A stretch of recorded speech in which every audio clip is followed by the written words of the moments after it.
अस्सलाम वालेकुम। Introduction to HTML के लेक्चर नंबर 6 के साथ मैं हूं मकबूल हुसैन। आज के लेक्चर में जो हम टॉपिक डिस्कस करेंगे वो है HTML इमेज। हम HTML लैंग्वेज को इस्तेमाल करते हुए किस तरीके से इमेज लगाएंगे अपने वेब पेज पर, तो आज उसको डिटेल से इंशाल्लाह डिस्कस करेंगे। पहले चलते हैं, सबसे पहले HTML इमेज की डेफिनेशन देखते हैं। HTML image tag is used to display image on the web page। HTML image का इमेज टैग जो है IMG टैग, इमेज टैग जो है वो वेब पेज पर लगाने के लिए, इमेज लगाने के लिए हम इस्तेमाल करते हैं। HTML image tag is an empty tag that contain attributes only। Closing tags are not used in HTML image elements। यानी इसमें सिर्फ स्टार्टिंग होता है, लेकिन क्लोजिंग टैग जो है वो हम इस्तेमाल नहीं करते। Image can improve the design and appearance on the web page. Image लगाने से आपका जो वेब पेज है उसकी इम्प्रूवमेंट की चीज़ें काफ़ी ज़्यादा अच्छी हो जाती है। तो हम एक एग्जांपल देखते हैं। एग्जांपल HTML इमेज सेम उसी तरीके से, यानी जिस तरीके से मैंने कहा था कि यानी ये हमारी हेडर फाइल के तौर पर, उसके बाद टैग्स HTML का, फिर नेक्स्ट क्या चीज़ें हम बॉडी का टैग लगाएंगे, और बॉडी के टैग के अंदर क्या चीज़ें हम जो भी इस्तेमाल करना चाहें, यानी इमेज लगाना है या कोई भी इंफॉर्मेशन हम लिखने वो बॉडी के अंदर ही लगाते हैं। तो इसमें मैंने H2 लगाया हुआ है, टैग इस्तेमाल किया हुआ है HTML इमेज एग्जाम्पल, उसके बाद टैग क्लोज कर दिया। अब यहाँ पर इमेज का टैग इस्तेमाल किया है। इमेज में सबसे पहले क्या चीज़ें, यानी IMG लिखेंगे, उसके बाद SRC इक्वल टू और डबल कोटेशन में हम क्या चीज़ें, जो आपके पास इमेज होगी वो क्या चीज़ें, उसका नाम विद डाटा टाइप, नाम विद, जिस तरीके से फाइल का नाम आसिम है और फाइल की जो टाइप है वो JPG है, तो इसलिए क्या चीज़ें आपने नाम और टाइप दोनों लिखनी है और इसको सेपरेट करना है डॉट से, जिस तरीके से आसम डॉट JPG है, डबल कोटेशन क्लोज कर देनी है। उसके बाद alt equal to double quotation और गुड मॉर्निंग फ्रेंड्स और डबल कोटेशन क्लोज कर देंगे। ये आल्ट का मतलब क्या चीज़ है, ये नेक्स्ट आगे चलकर देखते हैं। अभी सिंपल आप इसको इसी तरीके से समझना, इसी लेक्चर में आपको मैं आल्ट का डिटेल से डिस्कस करूँगा। तो उसके बाद इसको क्लोज कर देंगे डबल कोटेशन का, और उसके बाद बॉडी लगाकर इमेज HTML लगाकर हम टैग क्लोज कर देंगे। आइए चलते हैं, इसको हम एक यानी नोट पैड में बनाकर देखते हैं, जिस तरीके से मैंने पहले ही इसको क्या चीज़ें बनाकर रखा हुआ है। तो आइए चलते हैं, हम इसको ओपन करते हैं एडिट विद नोट पैड। तो ये आपके सामने ये वही प्रोग्राम जो आपको अभी दिखाया गया था। तो हम इसको क्या चीज़ें, आप इसको ओपन करते हैं, तो ये देखें ओपन कर, जैसे ही मैं इसको ओपन करूँगा तो हमारे पास जो तस्वीर है, यानी जो मोहम्मद आसिम की, वो आपके सामने स्क्रीन पर आ चुकी है। तो जिस तरीके से हम पेज पर आते हैं, यहाँ पर मैंने HTML इमेज लिखा था, तो ये देखें आपके सामने स्क्रीन पर HTML में वो स्मॉल सा लिखा हुआ है। अगर हम इसको बड़ा करके प्रोमिनेंट करके देखेंगे तो ये क्या चीज़ें HTML इमेज एग्जाम्पल वो आपके सामने आ चुका है। और ये क्या चीज़ें, ये जो तस्वीर है इसको आप क्या चीज़ें, यानी माउस की मदद से छोटे बड़े भी कर सकते हैं। अब ये तस्वीर जो है वो साइज़ में बहुत बड़ी है, लेकिन हम इसको साइज़ को छोटा भी करेंगे, लेकिन इसी लेक्चर के आखिर में जाकर मैं आपको बताऊंगा कि भी तस्वीर के साइज़ को कम या ज़्यादा कैसे कर सकते हैं। ये एक सैम्पल था भी किस तरीके से हम कोई भी इमेज लगा सकते हैं। लेकिन ये चीज़ याद रखें, यानी जब भी हम कोई भी पिक्चर लगानी हो तो जहाँ पर आपका प्रोजेक्ट पड़ा हुआ है, जिस तरीके से यहाँ पर ये मैंने यानी 1 के नाम से अपना प्रोजेक्ट रखा था, और इसी जगह पर क्या चीज़ है वो तस्वीर आपकी होनी चाहिए। जिस तरीके से ये देखो आसिम वाली तस्वीर, मैं इसको ओपन करता हूँ तो ये देखो ये तस्वीर यहाँ पर मौजूद है। तो इसलिए ये नहीं हो कि भी यानी ये तस्वीर यहाँ पर मौजूद ना हो और आप यहाँ पर इसको फाइल को ऐड कर दें। तो इसलिए वो तस्वीर यहाँ पर मौजूद होना लाजमी है और वो प्रोजेक्ट भी वहीं पर होना लाजमी है। ठीक हो गया, तो तभी क्या चीज़ है वो फाइल ओपन होगी। अगर ये तस्वीर यहाँ पर मौजूद नहीं है तो फिर क्या चीज़ है वो फाइल ओपन नहीं हो सकती। तो इसकी मैं एक एग्जांपल आपको अभी दिखा देता हूँ। जिस तरीके से मैं इसको क्या चीज़ है, यहाँ से क्या चीज़ है हम इसको डिलीट कर देते हैं, यानी आपके सामने मैंने इसको डिलीट कर दिया है फाइल को। तो अब हम क्या चीज़ें, यानी फाइल में देखा जाए तो ये देखो आसम डॉट JPG तो है, तो लेकिन क्या चीज़ें मैं यहाँ पर ये फाइल वही है। जब मैं इसको रिफ्रेश करता हूँ तो ये देखो तस्वीर वहाँ से क्या चीज़ है वो गायब हो चुकी है। तो अभी मैं आपको जो अभी बता रहा था SRC यानी आल्ट का मतलब क्या चीज़ है। तो ये देखें आल्ट का मतलब वो देखो आपके सामने स्क्रीन पर छोटा सा लिखा हुआ है, ये देखो गुड मॉर्निंग इमेज फ्रेंड। तो यहाँ पर ये देखें गुड मॉर्निंग इमेज फ्रेंड मैंने लिखा था। इसका मतलब है कि अगर आपके पास तस्वीर मौजूद नहीं है तो उसकी जगह पर जो भी लफ्ज़ यहाँ पर लिखा होगा वो वहाँ पर आ जाएगा। तो इसका मतलब यानी इमेज की जगह पर वो लफ्ज़ आ जाए अगर इमेज मौजूद नहीं है तो फिर क्या चीज़ें यानी यहाँ पर हम क्या चीज़ें यानी गुड मॉर्निंग इमेज यानी आल्ट का जो कीवर्ड्स है वो इस्तेमाल करते हैं। तो यानी आल्ट का कीवर्ड क्यों इस्तेमाल करते हैं, यानी अगर आपके पास इमेज मौजूद ना हो तो फिर हम क्या चीज़ें आल्ट का कीवर्ड इस्तेमाल करते हैं ताकि क्या चीज़ें वहाँ पर वो तस्वीर की जगह पर वो लफ्ज़ लिखा हुआ आ जाए। तो हम क्या चीज़ें वापस उस तस्वीर को अब लेकर आते हैं क्योंकि वो जो तस्वीर है वो रिसाइकल बिन में चली गई। तो हम अब रिसाइकल बिन में जाते हैं तो यहाँ पर क्या चीज़ें ये आपके सामने तस्वीर मौजूद है, हम इसको रीस्टोर करते हैं तो वो यहाँ पर इसको क्लोज़ कर देते हैं। तो ये तस्वीर जो है वो आपके सामने यहाँ पर वापस आ चुकी है। अब हम इसको दोबारा अगेन मैं इसको रिफ़्रेश करता हूँ तो ये देखें जो तस्वीर है वो आपके सामने आ चुकी है। तो यानी जब तक वो तस्वीर आपके पास मौजूद नहीं होगी तब तक ये चीज़ें वो वेब पेज पर इस्तेमाल नहीं होगी। तो इसलिए ये बात ज़हन में रखना कि तस्वीर वहाँ पर मौजूद होना लाजमी है जहाँ पर आपका प्रोजेक्ट पड़ा हुआ है। तो अब इस एग्जांपल को आगे attributes of HTML image tags. तो SRC and alt are important attributes of the HTML। जिस तरीके से मैंने अभी बताया जो आल्ट है या SRC है वो बहुत ज़्यादा इंपॉर्टेंट है किसी भी इमेज टैग को इस्तेमाल करते हुए। अब मैं use the height and width attributes with image tags.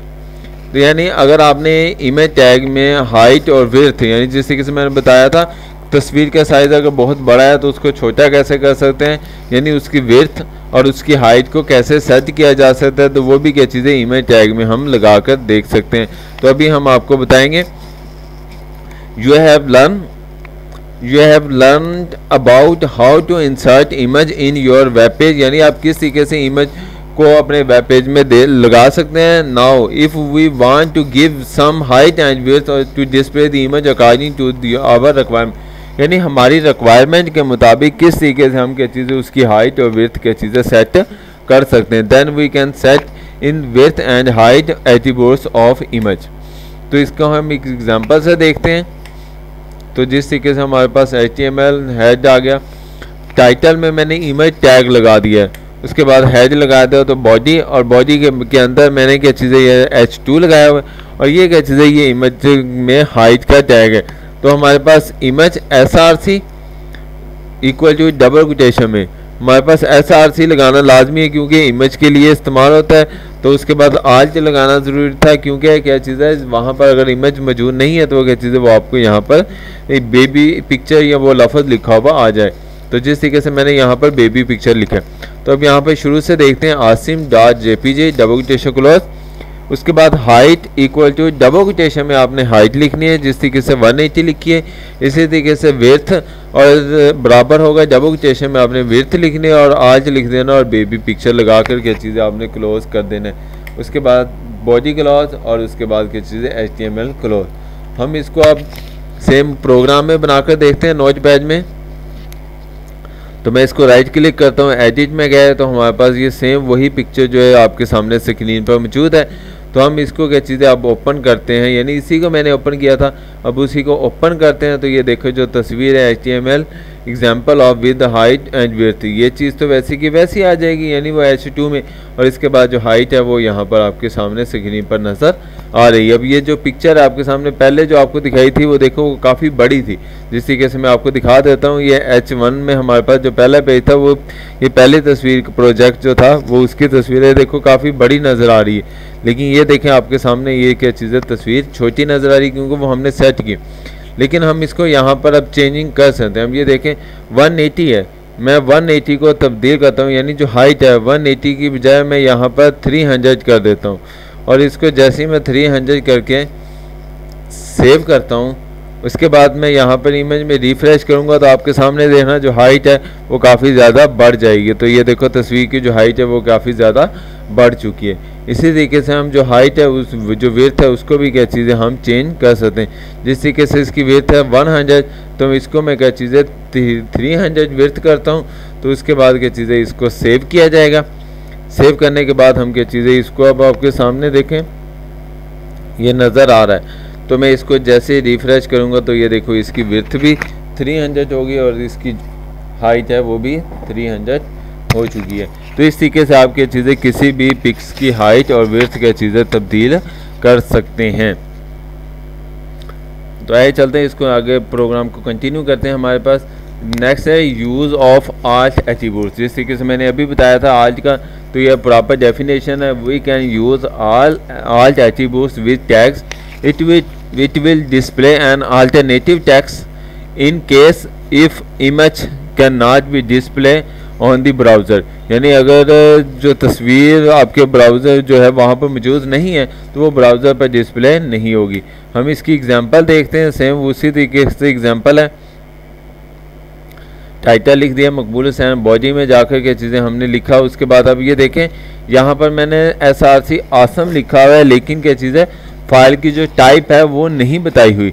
ठीक हो गया। तो यानी यहाँ तो टाइप में जो नहीं है इसका मतलब है आसिम तो है लेकिन कासिम कौन है, तो इसका मतलब आपको टाइप भी बताना लाजमी है। तो इसमें क्या चीज़ है अब हम प्रोग्राम में देखते हैं। हमारे पास जो थर्ड प्रोग्राम है उसमें आकर देखते हैं तो ये हमारे पास वही प्रोग्राम है। हम इसको देखते हैं तो ये देखें आपके सामने जैसे मैं इसको डबल क्लिक ओपन करता हूँ तो ये देखो तस्वीर नज़र नहीं आ रही, लेकिन तस्वीर की जगह पर क्या चीज़ है बेबी इमेज लिखा हुआ आ रहा है। तो ये देखो मैंने बेबी इमेज लिखा था। अगर मैं बेबी इमेज को तब्दील करके मैं यहाँ पर पिक्चर लिख देता हूँ, PICT पिक्चर लिखकर मैं इसको क्या चीज़ें सेव करता हूँ और उसके बाद क्या चीज़ें मैं इसको रिफ़्रेश करता हूँ तो ये देखें यानी बेबी पिक्चर आ चुका है। लेकिन अब हम इसको तस्वीर को वापस लेकर आएंगे तो कैसे आएगी, यानी आपको पता है यानी जो फाइल की टाइप वो कौन सी है। तो आप किस तरीके से देख सकते हैं, फाइल पर राइट क्लिक करें और उसकी प्रॉपर्टी में जाएं तो यहाँ पर आपको देखो वो फाइल की टाइप बता रहे JPEG, जिसकी शॉर्ट फॉर्म क्या चीज़ है JPG है। तो इसलिए क्या चीज़ है यानी फाइल अकेला फाइल का नाम नहीं बताना, फाइल का नाम विद उसकी जो टाइप है JPG वो बताएंगे, तब क्या चीज़ है फाइल आपके सामने आएगी। अब मैं इसको सेव करता हूँ और उसके बाद अब दोबारा रिफ़्रेश करते हैं तो ये देखा आपके सामने क्या चीज़ है बेबी पिक्चर की जगह पर उस बच्चे की तस्वीर आपके सामने आ चुकी है। तो इस तरीके से क्या चीज़ें यानी ये आज का फंक्शन आपको समझ आ चुका होगा। हमारे पास नेक्स्ट है how to get image from another directories या फोल्डर। यानी अगर आपकी जो इमेज है वो आपके सामने डायरेक्टरीज में मौजूद नहीं है तो किसी और डायरेक्टरीज में या किसी और फोल्डर में पड़ी हुई है, तो आप उसको किस तरीके से क्या चीज़ें अपने पेज पर लेकर आ सकते हैं। To insert an image in your web that image must be present in your same folder where you have put the HTML file. So but if in some case image is available in some other directory, यानी अगर वो file किसी और directories में पड़ी हुई तो आप उसको किस तरीके से आप यहाँ पर लेकर आ सकते हैं। तो उसे क्या चीज़ें डायरेक्टरी के ज़रिए क्या चीज़ें आप इस्तेमाल कर सकते हैं। तो हम एक एग्जांपल देखते हैं। एग्जांपल अनदर डायरेक्टरीज, यानी एक किसी और डायरेक्टरीज में हम अगर फाइल रखेंगे तो किस तरीके से क्या चीज़ें आप उसको रख सकते हैं। तो टाइटल हो गया, इमेज हो गया, उसके बाद क्या चीज़ें यहाँ पर मैंने उसको बॉडी लिखा और ये चीज़ है ये देखो हमारे पास सिंपल पहले हम क्या चीज़ें इमेज SRC बराबर होता है और फाइल का नाम लिखते थे, लेकिन अब हम क्या चीज़ें उस ड्राइव का नाम भी लिखेंगे जहाँ पर वो फाइल पड़ी हुई है। तो मैंने वो फाइल जो है वो C ड्राइव में रखी हुई, C:: और बैकस्लैश लगाकर और उसके बाद क्या चीज़ें सेम वही चीज़ मैंने आपके सामने स्क्रीन पर लिख दी और उसके बाद बॉडी और HTML लगा कर इसको क्लोज कर दिया। अब देखते हैं कि हमारे पास क्या चीज़ें, इसको फाइल को ओपन करते हैं तो ये तस्वीर तो आपके सामने यहाँ पर पड़ी हुई है, लेकिन ये क्या चीज़ें ये तस्वीर और है, यानी मैं इसको यहाँ से फर्स्ट करूँ मैं डिलीट कर देता हूँ जिस तरीके से आपको पहले डिलीट करके दिए। अब ये फ़ाइल डिलीट हो चुकी है, इसका मतलब ये फ़ाइल तो यहाँ पर मौजूद नहीं है, लेकिन हम क्या चीज़ें इसको फ़ाइल को ओपन भी करते हैं। तो यानी ये फ़ाइल ओपन हुई, यानी वही प्रोजेक्ट हमारे पास जो आपको सामने स्क्रीन पर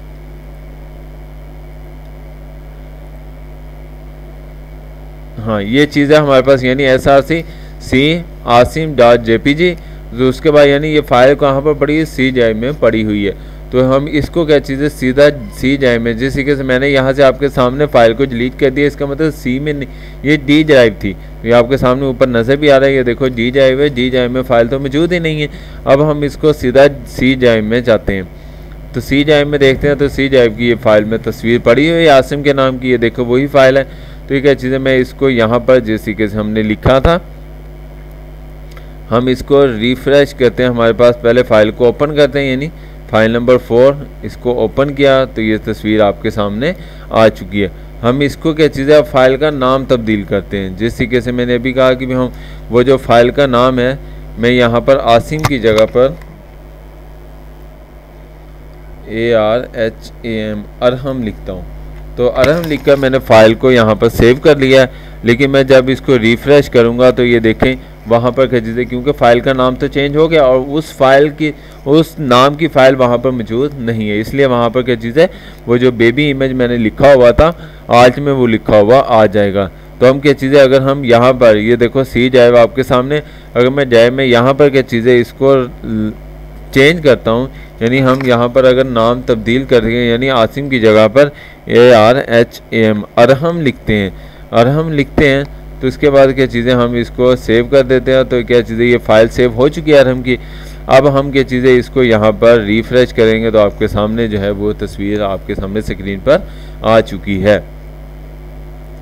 तो इस तरीके से क्या चीज़ें हम इमेज को क्या चीज़ें यानी जो किसी और डायरेक्टरीज में है वो इस तरीके से यहाँ पर लगा सकते हैं। तो उम्मीद है आज का लेक्चर आपको समझ आया होगा।